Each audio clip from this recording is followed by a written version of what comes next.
From the wilderness of Kodiak Island, Alaska, this is Murder and Mystery in the Last Frontier with your host, Robin Barefield. In a land full of peril and vicious animals, humans are the most dangerous predators of all.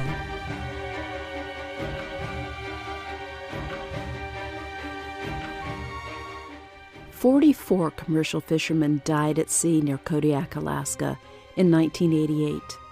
It is the deadliest fishing year on record. 1988 was also the year fishermen earned $2.40 per pound for sockeye salmon, the highest price ever paid to fishermen for sockeyes, before or since. Commercial fishing proved lucrative but dangerous in 1988. Alaska fishermen know their jobs involve risk.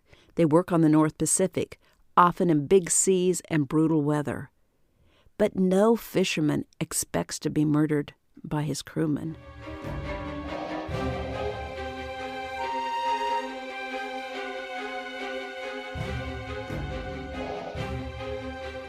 Welcome to Murder and Mystery in the Last Frontier. I'm your host, Robin Barefield, and I'm broadcasting from the heart of the Kodiak National Wildlife Refuge on Kodiak Island in Alaska. If you would like more Murder and Mystery in the Last Frontier, I invite you to support this podcast and sign up for the Last Frontier Club. You can find out more about the benefits of the Last Frontier Club and how to sign up in the show notes for this episode.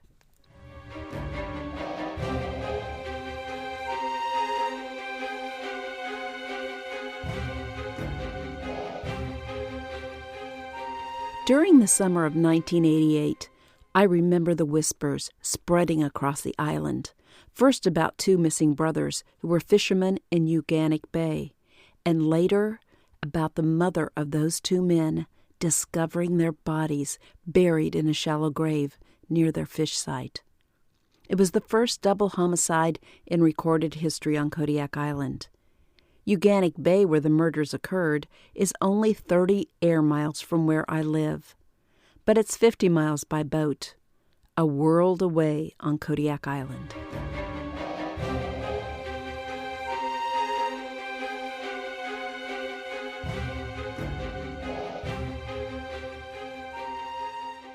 To better help you understand this story, let me provide some background information on commercial fishing and what it's like to work at a fishing site in a remote bay on Kodiak Island. There are two methods of commercial salmon fishing on Kodiak. Purse seining is done from a fishing boat.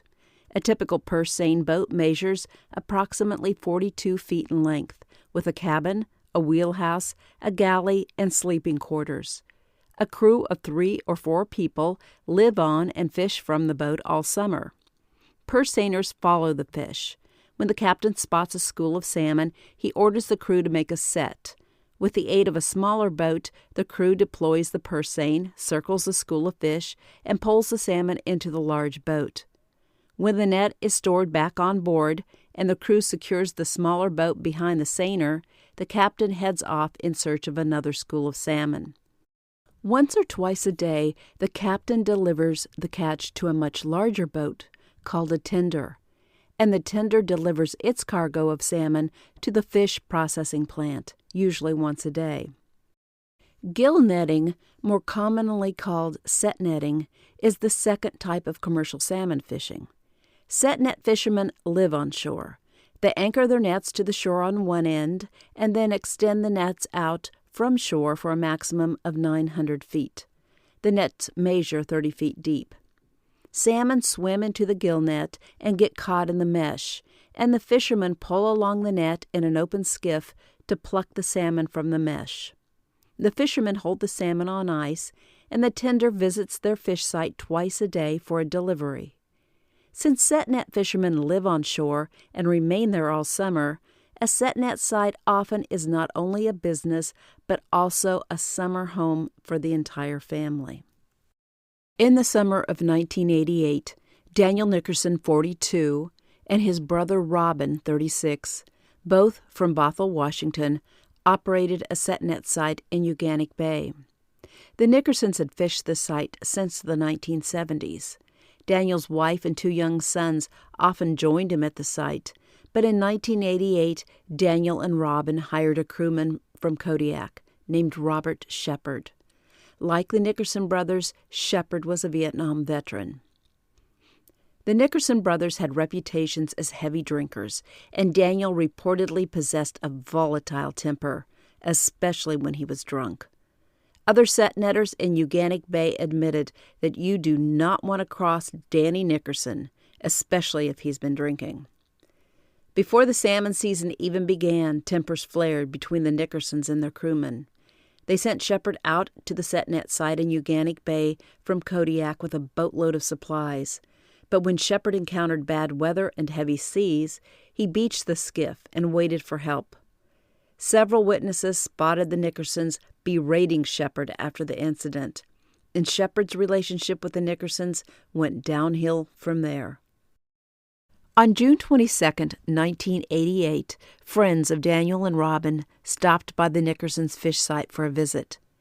They didn't see the Nickersons, but Robert Shepard, the crewman, told the friends that the Nickerson brothers had been drinking all night and were now asleep in their bunks. A few days later, Shepard told these same friends that he had not seen the Nickersons since the morning of June 23rd, when he said the brothers headed out in their skiff to go to a party. The friends worried something had happened to the brothers, and when they found the Nickerson skiff badly damaged and aground on a beach, they believed their worst fears had been confirmed. Other fishermen in Uganik Bay assumed the Nickersons got drunk, fell out of their skiff, and drowned. On June 29th, the Coast Guard and the Alaska State Troopers launched an intensive search for the brothers. But they suspended the search in mid-July when no further trace of the brothers materialized. Soon after the Nickerson brothers were reported missing, their mother traveled from her home in Washington State to stay at their site and take charge of the fishing operation. Robert Shepard also stayed at the site and continued to fish the Nickersons' gear. Mrs. Nickerson believed her sons had too much boating experience to both fall overboard and drown, and she told other fishermen in the bay she did not think her sons had accidentally disappeared, but felt certain they had met with foul play. Mrs. Nickerson dismissed Shepard and hired a young couple to help her run the fish site. In early August, she told a visitor to the site she noticed some of the rocks from the banya had been moved to a grassy ravine behind the cabin. The man investigated and found the bodies of Daniel and Robin Nickerson, bundled in a sleeping bag and buried beneath the rocks. Mrs. Nickerson contacted the troopers, and on August 9, 1988, the Alaska State Troopers removed the bodies of the Nickerson brothers from the fish site. The troopers noted both men had been shot, and when the troopers sprayed the inside of the set net cabin with luminol, the floors and walls glowed, evidence of a recent bloody battle inside the cabin. The troopers confronted Ron Shepard, the only other person known to have been at the cabin before the brothers disappeared, and Shepard admitted he killed Daniel and Robin Nickerson. But he claimed he acted in self-defense.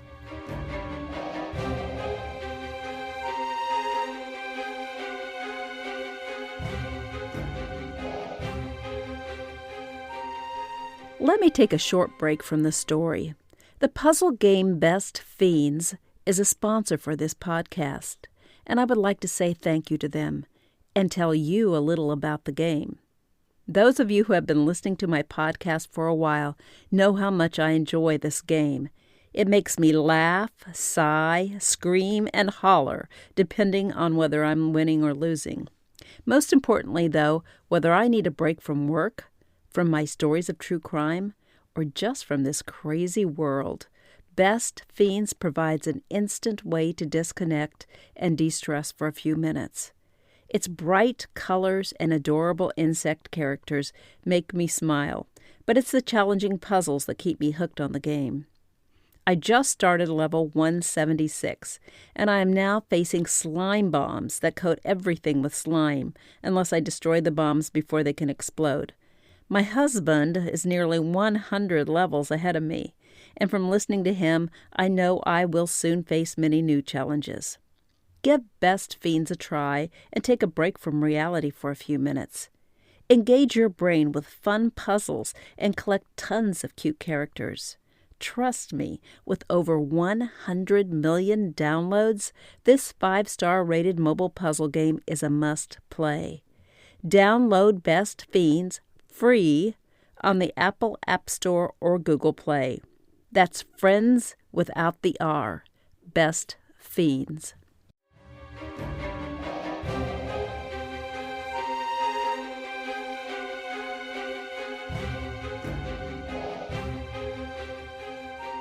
The prosecution argued that if Ron Shepard shot Daniel and Robin Nickerson in self-defense, why did he concoct such an elaborate cover-up?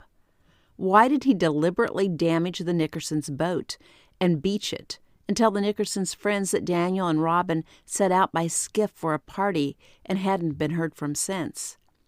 Why did he bury their bodies, clean up the scene, and tell everyone, including the Coast Guard, the troopers, and Mrs. Nickerson, that he had no idea what had happened to Daniel and Robin? If the murders were self-defense, why didn't Ron Shepard contact the troopers and report what had happened? Ron Shepard took the stand in his own defense. He claimed Daniel and Robin Nickerson were extremely violent and unstable. He said Daniel always carried a gun and enjoyed using it to frighten and shoot at people. According to Shepard, on the morning of June 23rd, while the brothers were passed out drunk, he took their skiff to work the nets. Shepard said when he returned to the cabin, Daniel confronted him and yelled at him for taking the skiff without permission. Shepard said Daniel then pulled a pistol and told Robin to move out of the way so he could get a clear shot at Shepard. Shepard said he grabbed Robin and used him as a shield between himself and Daniel. Shepard backed into his bedroom, released Robin, grabbed his rifle, and shot Daniel once, killing him. According to Shepard, Robin then lunged at him with a knife, and Shepard shot Robin in the shoulder. Shepard said he then went for a towel and water to treat Robin's wounds, but Robin grabbed a shotgun. When the two men struggled over the gun, it discharged, the bullet killing Robin instantly. Shepard's attorney presented physical evidence and expert testimony to back up the details of Shepard's story. But this evidence failed to explain why Shepard covered up the murders and buried the bodies. According to Shepard, he covered up his crime not out of guilt, but because he suffered from post-traumatic stress disorder, or PTSD. Shepard said when he was a Marine in Vietnam, he was confined for several weeks to the Marine brig at Da Nang, where, he claimed, he was brutally mistreated, including one incident when he was sexually assaulted with a nightstick by a guard. This mistreatment by authorities, he said, left him distrustful of police. He said that his violent encounter with the Nickersons and the shooting brought back the trauma from Vietnam. And once he had killed the Nickerson brothers, all he wanted to do was return his life to normal as quickly as possible. He believed the police would not listen to his side of the story and would arrest and attack him if he tried to report the incident. Shepard's attorney hoped to call Dr. Raymond Scurfield to testify. Dr. Scurfield was one of the leading experts in the country on the psychiatric symptoms and treatment of PTSD. But since Scurfield had never treated Shepard, the judge did not allow the doctor to testify. Dr. Robert Alberts, a psychiatrist from Anchorage who had treated Shepard for PTSD, was allowed to testify. Dr. Alberts stated he had diagnosed Robert Shepard with PTSD and explained that PTSD is a recognized form of anxiety disorder experienced by some people who are exposed to extremely traumatic events, such as military combat. The effects of PTSD can last for years, and even after remaining dormant for long periods, PTSD may be retriggered by the occurrence of another traumatic incident. According to Alberts, people suffering from PTSD often avoid and distrust authority figures. He said Shepard's behavior after he shot the Nickerson brothers was consistent with what a PTSD victim who had acted in self-defense might do. The prosecution called Dr. Francis Criswell, a forensic psychiatrist with the Alaska Psychiatric Institute, to the stand. Criswell testified he had treated several veterans who suffered from PTSD, and he said the condition is difficult to diagnose because the diagnostic category of PTSD is so broad. He said it is nearly impossible to prove whether or not an individual suffers from the disorder. Furthermore, Criswell said he believed PTSD had become a fad in legal defenses, and he thought psychiatric professionals such as Dr. Alberts, who did not often work with criminal defendants, proved gullible and easily swayed by a defendant who claimed he committed a crime because of a PTSD flashback. Criswell said he evaluated Shepard before the trial and was not convinced Shepard suffered from PTSD. After Criswell finished testifying, Shepard's attorney again requested that Dr. Scurfield, a leading expert in PTSD diagnosis and treatment, be allowed to testify, but the judge denied his request. The judge handed the case to the jury, and to the surprise of many Kodiak residents, the jury acquitted Shepard of all charges related to the death of Daniel Nickerson. In the death of Robin Nickerson, the jury found Shepard guilty of the lesser-included offense of manslaughter. Shepard was sentenced to 15 years in prison.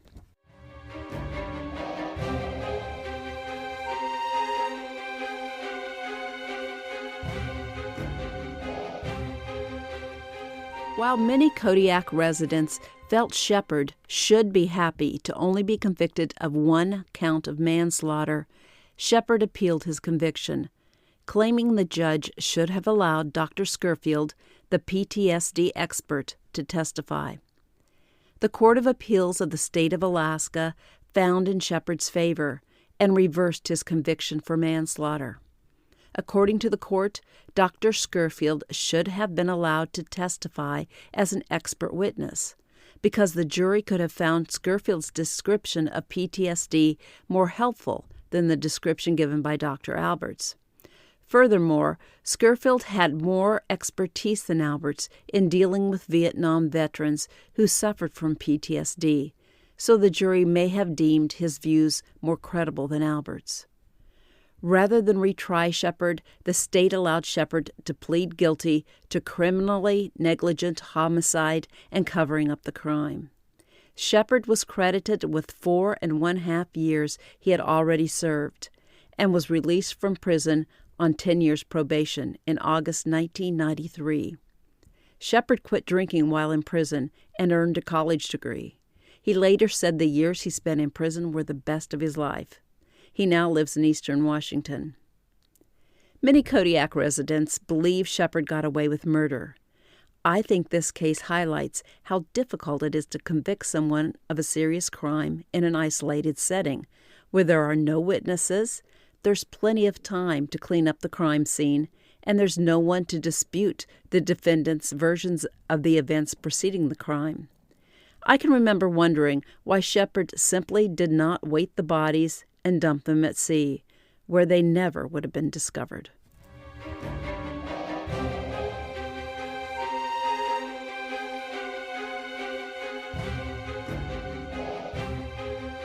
In most ways, 1989 was an excellent time to be a commercial fisherman on Kodiak Island. Salmon prices exploded, and most salmon fishermen made a great deal of money, more than they ever made in a single season, before or since. No one could foresee the disaster lurking on the horizon.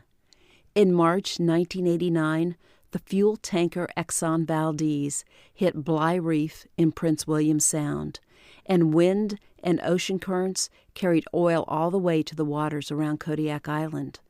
The Alaska Department of Fish and Game closed commercial salmon fishing around the island for the summer of 1989 because they feared the salmon would be contaminated by the oil. Salmon prices still have not rebounded to what they were in 1988. I mentioned earlier that this was the first double homicide ever recorded on Kodiak Island.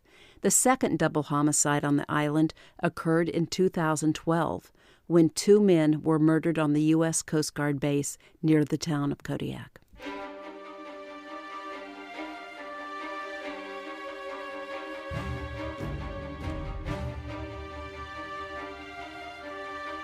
Thank you for listening. You can find sources for this podcast in the show notes. You can also find the link to sign up for my monthly newsletter, read about my novels, and learn more about the Last Frontier Club in the show notes. I'll be back soon with another episode of Murder and Mystery in the Last Frontier.